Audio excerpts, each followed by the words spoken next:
सच्ची पूजा। वृंदावन के एक मंदिर में मीराबाई ईश्वर को भोग लगाने के लिए रसोई पकाती थीं। वे रसोई बनाते समय मधुर स्वर में भजन भी गाती थीं।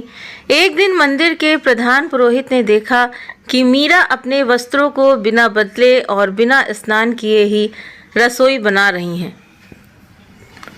उन्होंने बिना नहाए धोए भोग की रसोई बनाने के लिए मीरा को डांट लगा दी।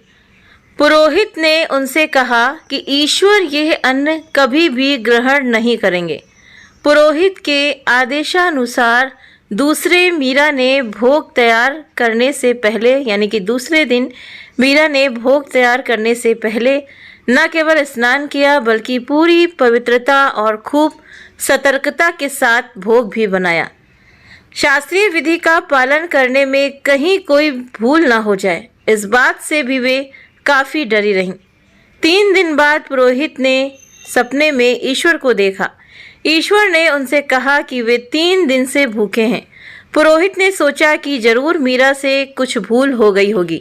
उसने भोजन बनाने में न शास्त्रीय विधान का पालन किया होगा और न ही पवित्रता का ध्यान रखा होगा। ईश्वर बोले, इधर 3 दिनों से वे काफी सतर्कता के साथ भोग तैयार कर रही हैं। वो भोजन तैयार करते समय हमेशा यही सोचती रहती हैं कि उससे कहीं कुछ अशुद्धि या गलती ना हो जाए।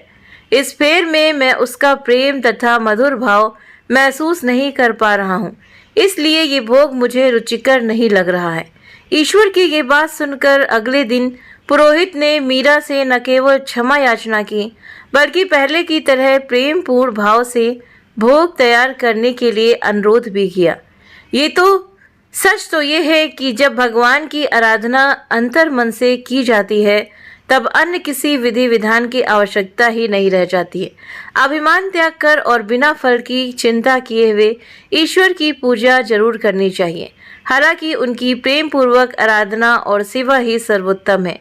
इसलिए बिना मंत्रों के उच्चारण और फूल चढ़ाए हुए ही यदि आप मन से 2 मिनट के लिए भी ईश्वर को याद कर लेते हैं तो यही आपकी सच्ची पूजा होती है। तो सच बात है कि सच्ची पूजा भगवान तुम्हारे 56 भोग के भूखे नहीं है, ना भगवान तुम्हारे चढ़ावे के भूखे हैं। न कहते हैं भगवान तुम हमें लड्डू चढ़ाओ, पेड़ा चढ़ाओ या 56 भोग चढ़ाओ। वो कहते हैं अगर प्रेम से, श्रीमद् भागवत गीता में भी बताया गया है कि अगर प्रेम से कोई पुष्प, फल और मुझे पत्र भी यानी कि तुलसी का पत्ता कुछ भी अर्पण करता है तो मैं प्रीति सहित प्रकट होकर खाता हूँ।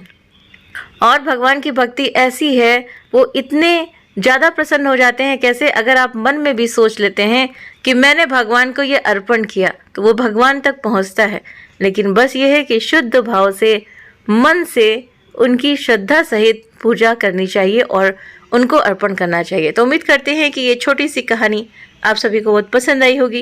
वीडियो पसंद आया तो वीडियो को लाइक करें, चैनल पर पहली बार है सब्सक्राइब करना ना भूलें। आप अपने कमेंट करके भी हमें ज़रूर से ज़रूर बताएं कि आपको ये कहानी कैसी लगी। आप सभी अपना कीमती वक्त देते हैं जो वीडियो देखने के लिए, इसके लिए आप सभी का बहुत बहुत धन्यवाद।